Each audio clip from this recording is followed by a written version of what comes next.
യോഹന്നാൻ അധ്യായം 14. നിങ്ങളുടെ ഹൃദയം കലങ്ങിപ്പോകരുത്. ദൈവത്തിൽ വിശ്വസിപ്പിൻ, എന്നിലും വിശ്വസിപ്പിൻ. എന്റെ പിതാവിന്റെ ഭവനത്തിൽ അനേകം വാസസ്ഥലങ്ങളുണ്ട്. ഇല്ലെങ്കിൽ ഞാൻ നിങ്ങളോട് പറയുമായിരുന്നു, ഞാൻ നിങ്ങൾക്ക് സ്ഥലം ഒരുക്കുവാൻ പോകുന്നു. ഞാൻ പോയി നിങ്ങൾക്ക് സ്ഥലം ഒരുക്കുക. ഞാൻ ഇരിക്കുന്നിടത്ത് നിങ്ങളും ഇരിക്കേണ്ടതിന് പിന്നെയും അത് നിങ്ങളെ എന്റെ അടുക്കൽ ചേർത്തുകൊള്ളും. ഞാൻ പോകുന്നിടത്തേക്കുള്ള വഴി നിങ്ങൾ അറിയുന്നു. തോമസ് അവനോട്, കർത്താവേ, നീ എവിടെ പോകുന്നതെന്ന് ഞങ്ങൾ അറിയുന്നില്ല, പിന്നെ വഴി എങ്ങനെ അറിയുമെന്ന് പറഞ്ഞു. യേശു അവനോട്, ഞാൻ തന്നെ വഴിയും സത്യവും ജീവനുമാകുന്നു. ഞാൻ മുഖാന്തരമല്ലാതെ ആരും പിതാവിന്റെ അടുക്കൽ എത്തുന്നില്ല. നിങ്ങൾ എന്നെ അറിഞ്ഞുവെങ്കിൽ എന്റെ പിതാവിനെയും അറിയുമായിരുന്നു. ഇന്നു മുതൽ നിങ്ങൾ അവനെ അറിയുന്നു, അവനെ കണ്ടുപിടിക്കുന്നു എന്ന് പറഞ്ഞു. ഫിലിപ്പോസ് അവനോട്, കർത്താവേ, പിതാവിനെ ഞങ്ങൾക്ക് കാണിച്ചു തരണം, എന്നാൽ ഞങ്ങൾക്ക് മതി എന്ന് പറഞ്ഞു. യേശു അവനോട് പറഞ്ഞത്, ഞാൻ ഇത്ര കാലം നിങ്ങളോടുകൂടി ഇരുന്നിട്ട് നീ എന്നെ അറിയുന്നില്ലയോ? ഫിലിപ്പോസേ, എന്നെ കണ്ടവൻ പിതാവിനെ കണ്ടിരിക്കുന്നു. പിന്നെ പിതാവിനെ ഞങ്ങൾക്ക് കാണിച്ചു തരണമെന്ന് നീ പറയുന്നത് എങ്ങനെ? ഞാൻ പിതാവിലും പിതാവ് എന്നിലും ആകുന്നു എന്ന് നീ വിശ്വസിക്കുന്നില്ലയോ? ഞാൻ നിങ്ങളോട് പറയുന്ന വചനം സ്വയമായിട്ടല്ല സംസാരിക്കുന്നത്. പിതാവ് എന്നിൽ വസിച്ചുകൊണ്ട് തന്റെ പ്രവൃത്തി ചെയ്യുന്നു. ഞാൻ പിതാവിലും പിതാവ് എന്നിലും എന്ന് എന്നെ വിശ്വസിപ്പിൻ, അല്ലെങ്കിൽ പ്രവൃത്തി കൊണ്ട് എന്നെ വിശ്വസിപ്പിൻ. ആമേൻ ആമേൻ ഞാൻ നിങ്ങളോട് പറയുന്നു, ഞാൻ ചെയ്യുന്ന പ്രവൃത്തി എന്നിൽ വിശ്വസിക്കുന്നവനും ചെയ്യും.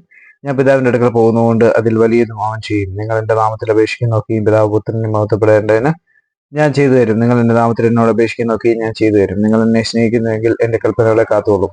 എന്നാൽ ഞാൻ പിതാവിനോട് ചോദിക്കും, അവൻ സത്യത്തിന്റെ ആത്മാവെന്ന മറ്റൊരു കാര്യസ്ഥനെ എന്നേക്ക് നിങ്ങളോടുകൂടെ ഇരിക്കേണ്ടതിന് നിങ്ങൾക്ക് തരും. ലോകം അവനെ കാണുകയോ അറിയുകയോ ചെയ്യാൻ അതിന് അവനെ ലഭിപ്പാൻ കഴിയുകയില്ല. അവൻ നിങ്ങളോടുകൂടെ വസിക്കുകയും നിങ്ങൾ ഇരിക്കുകയും ചെയ്യുന്നതുകൊണ്ട് അവനെ അറിയുന്നു. ഞാൻ നിങ്ങളെ അനാഥരായി വിടുകയില്ല. ഞാൻ നിങ്ങളുടെ അടുക്കൽ വരും. കുറഞ്ഞു വന്നു കഴിഞ്ഞാൽ ലോകം എന്നെ കാണുകയില്ല, നിങ്ങളോ എന്നെ കാണും. ഞാൻ ജീവിക്കുന്നത് കൊണ്ട് നിങ്ങളും ജീവിക്കും. ഞാൻ എന്റെ പിതാവിലും നിങ്ങൾ എന്നിലും ഞാൻ നിങ്ങളിലും എന്ന് നിങ്ങൾ അന്നറിയും. എന്റെ കൽപ്പന ലഭിച്ച് പ്രമാണിക്കുന്നവൻ എന്നെ സ്നേഹിക്കുന്നവനാകുന്നു. എന്നെ സ്നേഹിക്കുന്നവൻ എന്റെ പിതാവ് സ്നേഹിക്കുന്നു. ഞാനും അവനെ സ്നേഹിച്ച് അവൻ എന്നെ തന്നെ വെളിപ്പെടുത്തും. ഇസ്കരിയോത്താവില്ലാത്ത യൂദ അവനോട്, കർത്താവേ, എന്ത് സംഭവിച്ചിട്ടാവുന്നു നീ ലോകത്തിനുണ്ട് ഞങ്ങൾക്ക് അത്രേ തന്നെ വെളിപ്പെടുത്തുവാൻ പോകുന്നതെന്ന് ചോദിച്ചു. യേശു അവനോട്, എന്നെ സ്നേഹിക്കുന്നവൻ എന്റെ വചനം പ്രമാണിക്കും. എന്റെ പിതാവ് അവനെ സ്നേഹിക്കും. ഞങ്ങൾ അവന്റെ അടുക്കൽ വന്ന് അവനോടുകൂടെ വാസം ചെയ്യും. എന്നെ സ്നേഹിക്കാത്തവൻ എന്റെ വചനം പ്രമാണിക്കുന്നില്ല. നിങ്ങൾ കേൾക്കുന്ന വചനം എന്റേതല്ല, എന്നെ അയച്ച പിതാവിന്റേത് അത്രയെന്ന് ഉത്തരം പറഞ്ഞു. ഞാൻ നിങ്ങളോടുകൂടെ വസിക്കുമ്പോൾ ഇത് നിങ്ങളോട് സംസാരിച്ചിരിക്കുന്നു.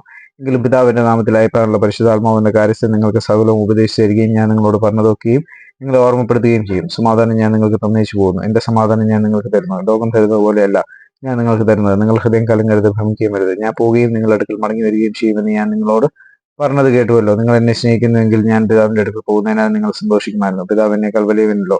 അത് സംഭവിക്കുമ്പോൾ നിങ്ങൾ വിശ്വസിക്കേണ്ടതിന് ഞാൻ ഇപ്പോൾ അത് സംഭവിക്കും മുമ്പേ നിങ്ങളോട് പറഞ്ഞിരിക്കുന്നു. ഞാൻ ഇനി നിങ്ങളോട് വളരെ സംസാരിക്കില്ല, ലോകത്തിന്റെ പ്രഭു വരുന്നു. അവൻ എന്നോട് ഒരു കാര്യവുമില്ല. എങ്കിലും ഞാൻ പിതാവിനെ സ്നേഹിക്കുന്നുവെന്ന് പിതാവ് എന്നോട് കൽപ്പിച്ച പോലെ ഞാൻ ചെയ്യുന്നുവെന്ന് ലോകം അറിയട്ടെ. എഴുന്നേൽപ്പിൻ, നാം പോകാം.